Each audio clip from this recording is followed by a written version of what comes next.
Olá, no programa de hoje, o desempenho do PT nas eleições municipais.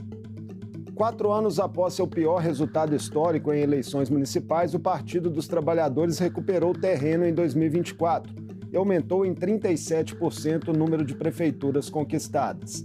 Em Minas, ficou fora do segundo turno em BH e celebrou reeleições antecipadas de prefeitas em Contagem e Juiz de Fora, maiores cidades do país administradas pela legenda.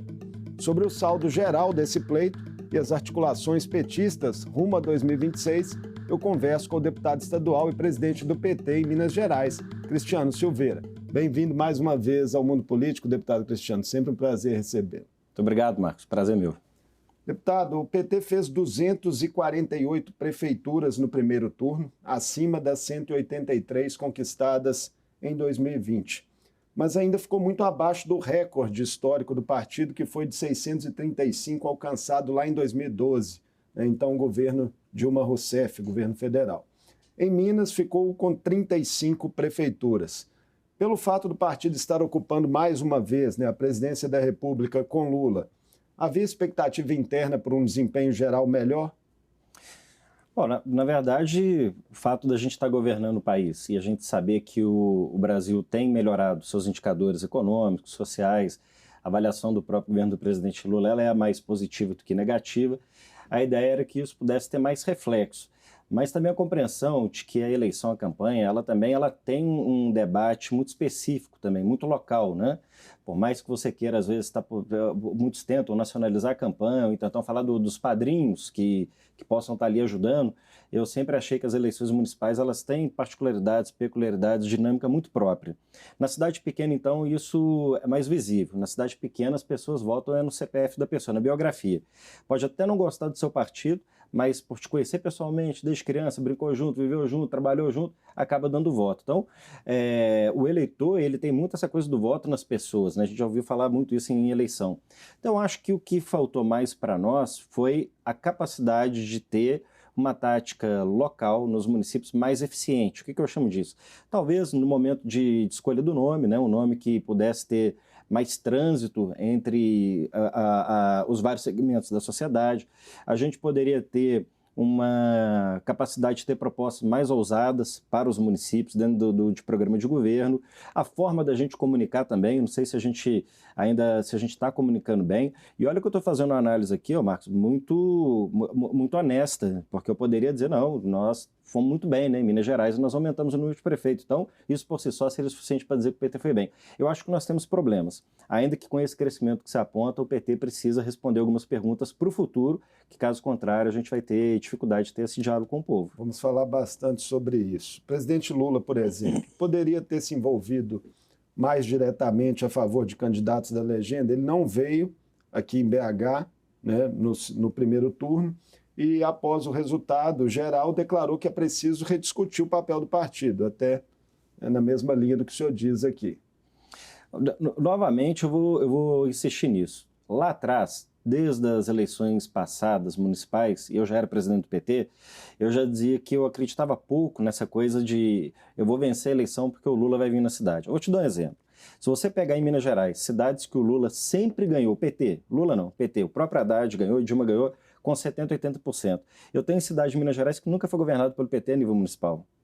Então, é descolado, né? Completamente descolado. Aí tinha gente do partido que falava assim, Cristiano, nós vamos ganhar a prefeitura lá no município. Eu disse, mas por quê? Porque o Lula teve 80%. Errado. São eleições distintas. Claro, o governo está bem avaliado, o seu partido está no poder, com investimentos que você faz no município, emenda, isso tudo ajuda. Mas ainda assim, a dinâmica da eleição municipal ela é própria. Ela não é uma dinâmica que coisa. Da mesma forma que eu vou dizer o seguinte, não acho que você ter mais ou menos prefeitos influencia também na eleição nacional. Mas a opção do presidente de ter se envolvido pouco, né? Isso ficou claro. Eu acho que envolveu o suficiente. Ele gravou vídeo, né? Fez declarações, depoimento. Quando esteve em Minas sendo entrevistado pelas rádios, disse quem era o candidato dele. Honestamente, o Lula ter vindo mais ou menos não mudaria o resultado. Eu acho que o resultado é mais uma responsabilidade de condução política para a capital do que necessariamente a presença do presidente Lula. Porque mesmo cidade que ele pode ter tido mais presença, a vida não foi fácil também, né? Então eu sou muito da tese do seguinte, padrinho não elege, O que elege é o candidato, a tática, o diálogo, a comunicação, a capacidade de fazer leitura e conexão com a sociedade. O debate interno, né, está quente aí nos últimos dias nas redes sociais, muito em função, né, desse resultado de Belo Horizonte, e a gente viu aí declarações dissonantes de lideranças do PT mineiro. Há aqueles que consideram o resultado geral de 2024 muito ruim e pregam uma reconexão da legenda com a sociedade, como o deputado Reginaldo Lopes, deputado federal. Outros, como o deputado federal Rogério Correia, que foi o candidato em BH, minimizam o desempenho e enfatizam a importância, né, do enfrentamento direto à extrema-direita ainda ser feito pelo próprio PT.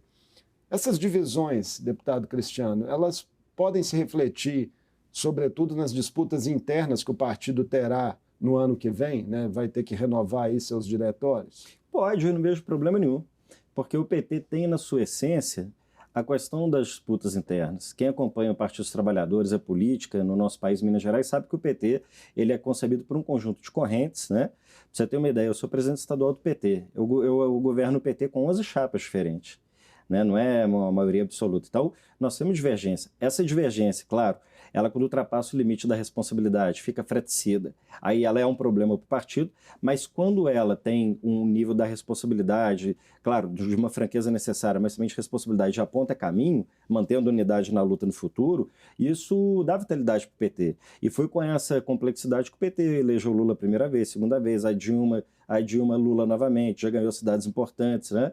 Não é diferente de Contagem, Marília tem um partido que tem correntes diferentes, não é diferente de Juiz de Fora, que Margarida ganhou em primeiro turno. Então, eu acho que o não é ruim para o PT, claro, com o limite do que nós temos que fazer da forma que o faz. Tendência agora, que tenha disputa, o debate, né, de que interna. nós precisamos ter mudança no PT, que o PT tem que reconectar, não é um discurso que surgiu só por causa do resultado de Belo Horizonte. A gente já vem falando isso já há algum tempo. O PT tem perdido, por exemplo, espaço no campo da esquerda para partidos que têm conseguido dialogar melhor com um determinado setor. O PT tem se afastado de segmentos que outrora já estiveram conosco, como os evangélicos, setores empresários, porque ele tem se afastado também da capacidade de dialogar com esse segmento. Então, o Partido dos Trabalhadores, ele continua um partido muito eficiente para disputa de legislativo, Câmara, Assembleia, Congresso, porque ele faz debates e organiza nichos, mas quando o PT agora para pensar a sua condição de governo, ele está ficando extremamente limitado na sua capacidade de diálogo. Vereadores em Belo Horizonte, né? O resultado no legislativo já mostra foi bom. Um pouco isso. O resultado de prefeito foi um fiasco, mas em contrapartida para o legislativo nós dobramos a presença em Câmara. Quando você olha que a última eleição nacional, nós não tivemos condição de ter candidato próprio. Nós apoiamos o Calil. O PT não teve candidato majoritário, mas nós elegemos a maior bancada de estadual passando de 10 para 12 e elegemos a maior bancada de federal passando de 8 para 10. Ou seja, para aquilo que é para o legislativo, é suficiente, dá conta. Agora, para governar, o PT vai ter que se reposicionar, porque aí o PT tem que entender o seguinte: nós não vamos governar só para a comunidade LGBT, em que pese que ela será priorizada, nós não vamos governar só para as mulheres, só para as comunidades que tem o tema do combate ao racismo. Isso são todas pautas importantes que a gente não abre mão, porque nós também estamos deixando de avançar no diálogo com outros setores, como se eles não pertencessem também ao nosso campo de ação política. O senhor citou há pouco, né, na resposta, a prefeita reeleita de Contagem, Marília Campos. Ela afirmou em entrevista no fim de semana que o PT errou ao se negar a apoiar já em primeiro turno a candidatura à reeleição de Fouad Noman, prefeito de Belo Horizonte, né, do PSD. E que a candidatura própria, com Rogério Correia na capital, que terminou em 6º lugar, não construiu nada para o futuro. Foram palavras da Marília. O senhor concorda? Temos problema. É evidente que em outros momentos já tive divergências com a Marília com relação a determinados assuntos, né? Regime de recuperação fiscal, já tivemos embates para poder ter posições diferentes. No caso do PT e do Perspectiva de Futuro do PT em Belo Horizonte, nós estamos numa situação extremamente grave. O problema do PT na capital, ele não é novo. Também eu não vou colocar só na conta dessa eleição. Vem de 3 eleições, pelo menos. Pelo menos 3 eleições. Nós tivemos a campanha com o deputado Reginaldo Lopes, e ali eu vou dar um desconto, porque Reginaldo Lopes foi candidato a prefeito, não sendo de BH, como Rogério Correia foi candidato nem com uma pequena parte do volume de recursos que a campanha agora teve, e o Lula estava preso, o PT criminalizado, e ainda assim teve um desempenho melhor. Mas não foi bom, né? Desde que o PT lá topou serviço com o Márcio Lacerda, Roberto Carvalho e Márcio Lacerda, as coisas não têm dado certo para o PT em Belo Horizonte. Depois com o Nilmário também tivemos um resultado muito ruim, e agora com o Rogério também um resultado muito ruim. nós vamos ter que discutir, né, a estratégia, a tática do partido. Claro, várias cidades no estado, não estou abrindo, diminuindo responsabilidade que nós temos que ter, mas em especial Belo Horizonte, nós vamos ter que ter um olhar para saber como que a gente reconstrói o PT e o nosso diálogo com o povo belo-horizontino. O que o êxito, né, das gestões de Marília Campos e de Margarida Salomão em Juiz de Fora, né, que também foi reeleita, tem a ensinar ao partido? Capacidade de dialogar com todos os setores, inclusive aqueles que podem parecer estranhos à dinâmica da vida partidária. Nós não podemos construir política fazendo discurso somente para os nossos. Não dá para você somente pregar para os convertidos. A Marília e a Margarida tiveram capacidade de conversar com pessoas que foram eleitores do nosso adversário a nível nacional. Setores evangélicos, setores de empresários, setores, sabe, enfim, que em tese hoje não campanham tanto o PT. São gestões bem ecléticas, né? Ecléticas, governaram para todo mundo, mostrou essa capacidade de diálogo, conseguiu transpor a resistência à rejeição ali na capacidade própria enquanto lideranças, então eu acho que também é mérito delas, senão fica parecendo, né, que é só uma contingência de partido. É por isso que eu falo, você saber também quem é que vai liderar o projeto é fundamental. E elas sempre foram pessoas que tiveram capacidade de diálogo amplo. O deputado Rogério é um grande quadro, mas o Rogério construiu a trajetória dele como deputado sendo muito combativo, né, muito incisivo, muito de enfrentamento. Então, para o legislativo isso basta. Para o executivo, como é que você conversa com esse povo? Tanto que a minha opinião a respeito da eleição de BH é o que vai acontecer. Minha opinião, o deputado Bruno vai perder a eleição porque ele só dialoga com um determinado segmento. Um cara que vai para o programa dele de rádio falar mal do atual presidente da República mostra que vai ter uma dificuldade de diálogo. Então, opinião minha, né? Que eu acho que, portanto, esse é um dos motivos que o PT tem declarado apoio aí, em segundo turno, ao atual prefeito. Então, eu acho que o deputado Rogério ele é um grande quadro, mas um quadro que, para o legislativo, para o executivo, há dificuldades do ponto de vista, inclusive, históricos. E aí, respondendo a sua pergunta lá atrás, mas o PT deveria abdicar de mão, de fazer um enfrentamento à extrema-direita, o PT nunca propôs isso. Inclusive, quando você propõe um apoio ao FUAD em primeiro turno, como o deputado Reginaldo Lopes fez, e a própria Marília reforça, está em consonância com aquilo que o Diretório Nacional aprovou ano passado. O que o Diretório Nacional falou? O PT deve lançar candidato nas cidades onde é competitivo e onde não for, apoiar candidatos do campo democrático para enfrentar a extrema-direita. Então, nunca foi dito pelo PT, pela direção, que nós tínhamos a missão e a tarefa de enfrentar a extrema-direita sozinhos. O que foi determinante para essa candidatura ter permanecido, essa candidatura? Eu acho que lá atrás é leitura de pessoas que achavam que era o melhor caminho, que o PT poderia ter um desempenho melhor, talvez a perspectiva de que talvez o governo Lula pudesse trazer essa mágica de pegar alguém no colo e levar, coisa que eu nunca acreditei, como eu acabei de contar aqui, mas eu acho que ali nós erramos. Eu acho que para o futuro, é muito fácil falar das coisas depois que aconteceram, que o resultado está dado. Então, também, eu não faço também esse tipo de discussão. Mas que tem aprendizado para o futuro. Eu acho que no futuro a gente tem que se permitir ser mais ousado. Ou a gente tem a responsabilidade de fazer aliança com quem é desse campo, como poderíamos ter feito com o FUAD já para primeiro turno, ou, no limite, a ousadia de tentar construir algo novo, apresentar algo novo para a cidade. Falando em construir algo novo, Marília e Margarida Salomão, pelo desempenho que tiveram, estando à frente nas duas maiores cidades hoje do país que são administradas pelo PT, precisariam ter maior protagonismo dentro do partido também em Minas Gerais? É claro que como lideranças de cidades grandes, como você citou que são as duas, reeleitas em primeiro turno, elas vêm com um respaldo político grande, né? Com um capital relevante. Eu acho que poderão contribuir mais, né, com o debate que nós teremos aí, por exemplo, o próximo processo, que é de organização interna do PT, 2025, e depois, 2026, as eleições para governo e eleições nacionais. Então, acho que são dois quadros que o PT tem disponível que poderão estar sendo acessados para dar essa contribuição. Né? O senhor já foi reconduzido no diretório estadual, não é isso? Nossos mandatos foram prorrogados. O senhor pode se candidatar novamente? Estatutariamente posso. E vai se candidatar? Aí é uma decisão de grupo, né? Como a primeira vez que eu fui candidato foi uma decisão de grupo, novamente, se eu serei candidato ou não vai ser uma decisão do nosso grupo. Eu falo que na política, você disputa o que você quer, mas disputa também o que precisa, né? Então vai depender muito de um entendimento nosso interno do nosso campo. O senhor falou há pouco do segundo turno em BH. Faltam aí 10 dias, né, para a votação definitiva. Como é que o PT pretende se engajar nessa campanha de FUAD até lá? Já tem sido feito, né, nas redes das nossas lideranças, a campanha com o FUAD ela já vem acontecendo. os vereadores eleitos, nossos suplentes, parlamentares, né, quadros importantes do partido já têm se posicionado, nós já emitimos nossas notas, eventos que estão sendo organizados, vai contar com a nossa participação também, Plenárias, né, com essa também. militância de rua, né? Plenárias temáticas, enfim, acho que a gente vai contribuir muito com onde a gente, como eu falo assim, na política você tem que jogar onde você é mais forte, né? Então, dentro da nossa base eleitoral, da nossa base de militantes, dos nossos movimentos sociais, é mobilizar e tornar ela ativa para essa reta final da campanha.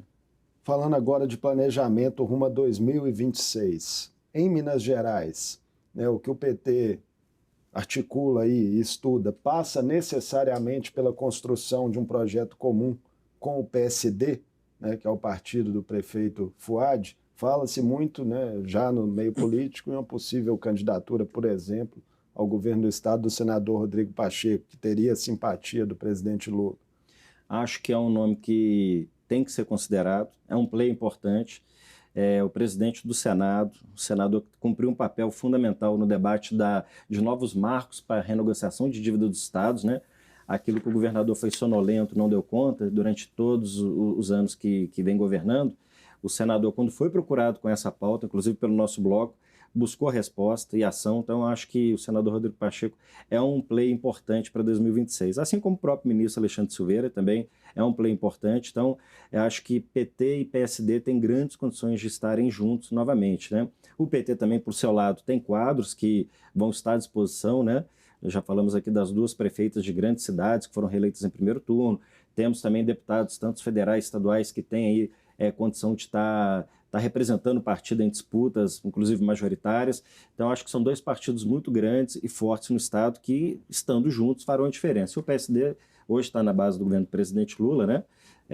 Então, o presidente tem aí um carinho, um respeito com o presidente Pacheco. Acho que o ambiente ele é favorável. Agora, tudo vai depender até lá, né? Conjuntura, desejo, se quem o nome está sendo lembrado vai ter desejo de ser ou não, se vai estar disponível para ser ou não, o que a pesquisa vai dizer de cada um que quer, que pretende. Então, isso daí a gente acaba de alinhar, mas há um ambiente sim para a gente poder caminhar junto. Pois é, vamos voltar a falar agora então do projeto nacional. O comparativo direto, deputado Cristiano, com o PL, que hoje é a principal força de oposição nacional, e teve aí um desempenho bem superior nas eleições municipais ao PT, inclusive em grandes centros urbanos, acende um sinal de alerta para 2026? Eu não subestimo e nem superestimo. Eu acho que o governo... Vamos lembrar o seguinte, vocês lembram quando o Fernando Pimentel foi eleito governador? O PSDB e o governo que estava tinham a maioria absoluta dos prefeitos sem apoio. Quando o Romeu Zema foi eleito governador de Minas Gerais, não tinha um prefeito que apoiava, nunca foi um cara da vida política. Então, eu acho assim, você sabe que prefeito ajuda muito? Para eleição proporcional, para eleger deputado estadual, deputado federal, para eleger senador. Quando você fala da eleição, por exemplo, de governo de estado e presidente da república, pode ter algum impacto, mas eu não acho que é decisivo. Acho que sempre há contingências, há elementos que se sobrepõem ainda à liderança local do sujeito. Como eu disse, né, na conversa, eu tenho cidade que o Lula, o PT, tem 80%, 70%, nunca fez um prefeito. Mas também já tive cidade que o PT governou e o Lula nunca ganhou. Então, isso é relativo. São Paulo é um ponto especial de atenção, no estado mais rico da federação. O PT fez ali apenas 3 prefeituras, né? É um número que realmente chama a atenção. São Paulo, aí, o que nós ainda temos ainda de esperança é tentar ter um bom desempenho na capital, né? Tem alguns segundos turnos lá ainda. Que ainda está em curso, Então, definidos. Um estado importante, sempre tem que ser observado. Mas eu vou te dizer que a eleição de 2026, se Lula for o nosso candidato, vai depender mais da avaliação que o povo vai ter sobre o nosso governo do que necessariamente de quem vai estar liderando as prefeituras. São Paulo, a pergunta também é pelo fato de um dos nomes, né, da direita ser o atual governador paulista, né, Tarcísio de Freitas, que é um dos nomes cogitados aí, né? Aí ele se ele vier com uma avaliação boa do governo dele, ele terá isso em resposta, né, em São Paulo, mas a gente também... Vamos lembrar aquela eleição que a Dilma ganhou do Aécio. O Aécio saiu daqui muito bem avaliado, mas perdeu em Minas Gerais. Ganhou em São Paulo. Dois turnos. Né, Perdeu os 2 turnos em Minas Gerais. Então, é por isso que eu faço uma análise que não é igual todo mundo. Todo mundo pensa do mesmo jeito. Eu tenho forma de pensar diferente que já vi ao longo da história situações que distorcem um pouco essa leitura de que há um alinhamento automático de ganhou a prefeitura, vai ganhar, vai ter mais força para a disputa de governo. Então, eu acho que não. Eu acho que 2026 está muito mais condicionado às entregas que o governo do presidente Lula e como nós vamos conversar com a população lá no futuro, até lá, o que nós vamos fazer até lá, do que quantos prefeitos ou governadores vão estar nos apoiando. Tem uma pressão interna para um partido que tem a cúpula, digamos assim, menos influenciada por São Paulo? Existe isso no PT? Existe. Há um descontentamento de vários setores do partido, representado em vários estados, com relação a essa hegemonia paulista dentro do partido, né? É só se analisar quantos ministros o PT de São Paulo tem, e somente agora, Minas Gerais é o único estado do sul e sudeste que o Lula ganhou, veio até uma ministra do PT, que foi a deputada Macaé. Pode ter reflexos internos já nessa disputa de 2025, interna? Pode ser. É difícil afirmar porque ainda está muito incipiente, né, a discussão do processo de eleição interna no PT e os movimentos que vão acontecer. Mas eu vejo que há um desejo grande de mudança, sabe? Nessa questão direcional do partido. A grande maioria das pessoas que dirigem o PT a nível nacional estão lá há 2, 3 mandatos. Então isso vai criando um esgotamento, vai criando uma certa fadiga. Então acho que seria bom para o partido a gente ter uma readequação da composição das forças internas para um novo momento que a gente vive. Em várias respostas que o senhor nos deu aqui na nossa conversa, o senhor fala, né, de um realinhamento do partido, de buscar uma reconexão com a sociedade. Como fazer isso do ponto de vista programático mesmo? Quais são os caminhos para um movimento desse? Assim, a resposta pronta a gente não tem, né? O que a gente tem é o diagnóstico. O diagnóstico é esse, que nós estamos tendo dificuldade de conversar com a grande maioria da população. Conversamos com setores, mas como outrora já fizemos, a gente está tendo dificuldade. Isso pode estar relacionado às novas formas de trabalho, relações de trabalho, as novas formas de organização, a forma com que o PT trata a questão, por exemplo, quando fala de empreendedorismo, parece que está falando um pecado, né? Falar de empreendedorismo, né? Qual que é o problema? Né?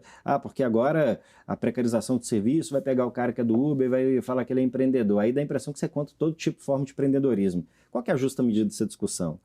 Porque o agro é muito ruim. Tá, a gente tem o problema de impacto ambiental, mas tem algo que é relevante do agronegócio, da balança comercial, do que gera de riqueza do país. E isso não é escolha de Sofia. Eu quero agricultura familiar, eu quero agronegócio. Porque nós duas coisas dentro do que pode ser combinado. Então, eu acho que a esquerda às vezes cai em algumas armadilhas.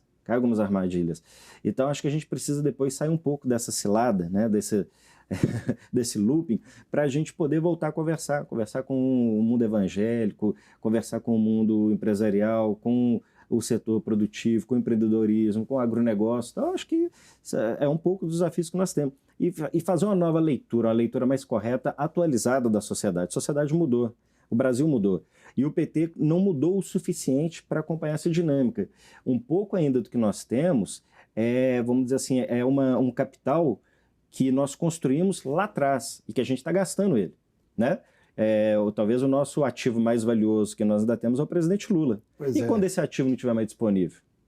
Fala-se muito que o PT não formou novas lideranças de apelo popular. É fato? É fato.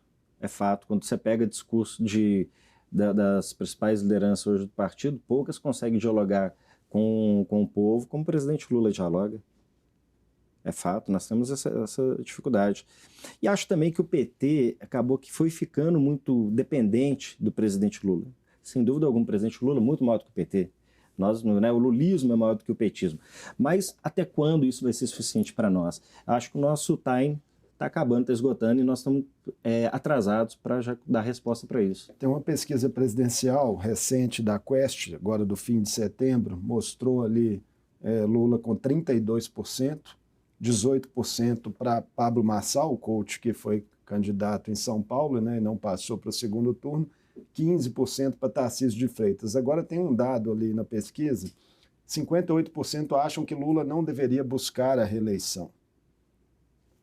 Como que o PT recebe esses números? Aí teria que qualificar essa resposta, né? Por quê? Você acha que o Lula deveria ser candidato? Não. Por quê? Talvez pela idade avançada. Aí uma outra pergunta que poderia ter sido feita é o seguinte, tá, mas e se o Lula for candidato? Você votaria nele? Né? Porque aí você consegue ter assim, eu acho que o Lula não deveria, mas se ele for, eu voto nele. Então eu acho que essa pergunta, ela por si só não responde muita coisa, sabe? Sobre como que o eleitor tem essa percepção. Uma última questão para fechar nossa Agora, conversa. para nós não tem jeito não, viu, Marcos? O eleitor pode até achar que o Lula não deve ser candidato, mas o PT não tem o que pôr no lugar, não. Não tem o que pôr no lugar. Hoje não. Não construímos para isso. Para curto prazo, 2026, não. Então, para encerrar nossa conversa em cima disso, os partidos que lideram, né, o ranking nacional de prefeituras, PSD, MDB, PP, União Brasil, são partidos que hoje têm cargos no primeiro escalão do governo Lula, também estiveram no governo Bolsonaro, né, e se aliaram ao PL também em muitas cidades nessas eleições municipais. O que esse quadro impõe à construção do projeto de reeleição do presidente? Se o governo tiver com condições de reeleição bem avaliado, essa turma fica, são tudo pragmáticos, né, a maioria são pragmáticos. Prefeito também, a gente está falando muito de prefeito eleito, quem eleja mais ou menos, prefeito também é pragmático, ele quer saber quem ajuda a resolver os problemas da cidade dele. Então, se ele vê que é um governo que tem chance de reeleição e que, de certa forma, ele consegue buscar o recurso para resolver os problemas do município, você tem a migração aí desse apoio. É por isso que eu estou dizendo o seguinte, a bola está no pé do presidente Lula e do Partido dos Trabalhadores. Só depende da gente, não depende de outro fator, de outro elemento. Se a gente tiver força política, boa avaliação, o presidente Lula estiver em boas condições para a disputa, que eu penso que estará, porque hoje está muito forte, está igual um touro, a gente vê, né, ele muito ativo. Aí a gente caminha bem para a reeleição. Claro, não estou dizendo que vai ser fácil, até porque a força que a direita tem também demonstrado, ela não pode ser subestimada, né? Os resultados do próprio Pablo Marçal, combinado com o do Nunes, resultado que a gente está vendo em vários lugares, mostra que há uma força política extremamente relevante. Mas ainda que não seja com larga diferença, ainda acredito na vitória se a gente conseguir entregar para a população aquilo que ela tem de necessidade desse novo contexto do século XXI. E não será suficiente só a distribuição de renda convencional, não será suficiente só os ProUnis, os FIES, nós vamos ter que avançar mais. Muito obrigado por mais essa conversa conosco aqui no Mundo Político. Obrigado, Cristiano. Te agradeço. Conversei com o deputado estadual Cristiano Silveira, presidente do PT de Minas Gerais. Falamos sobre o desempenho do partido nas eleições municipais, os embates internos e os cenários que se desenham para 2026. O Mundo Político fica por aqui. Obrigado por nos acompanhar e até o próximo programa.